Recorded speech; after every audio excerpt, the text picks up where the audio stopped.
Hi, you guys, this is Haley, and today I'm going to be covering urinary tract infections, or UTIs. The urinary tract is composed of the kidneys, the ureters, the bladder, and then the urethra. What causes a UTI? The bacteria responsible for this is Escherichia coli, or E. coli, which we've used quite a bit in lab. Its family is the Enterobacteriaceae family, and its class is the Gamma proteobacteria. E. coli is gram-negative, it is rod-shaped, it is a facultative anaerobe, and as we can see over here on the right, it has flagella, and they are in a peritrichous arrangement. Incubation of E. coli is typically 2 to 8 days. And then some virulence factors of E. coli, along with flagella, it also has fimbriae, which help it stick and adhere to the side of the urinary tract. And then E. coli also produces the Shiga toxin, which damages cells and then can eventually lead to kidney failure.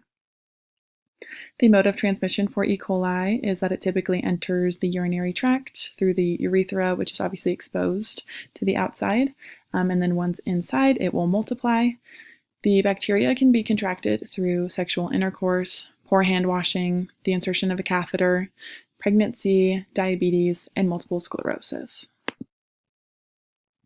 Different types of UTIs are dependent on what part of the urinary tract is infected. So urethritis is the infection and inflammation of the urethra. Pyelonephritis is the infection and inflammation of the kidneys. And cystitis is the infection and inflammation of the bladder. Males are typically less likely to contract a UTI due to their longer urethra. There's more of an opportunity for them to wash out the bacteria before it gets up into the urinary tract. And around 50 to 60% of females will experience cystitis, which is this infection and inflammation of the bladder at one point in their lives. We are going to be focusing on cystitis for the next few slides.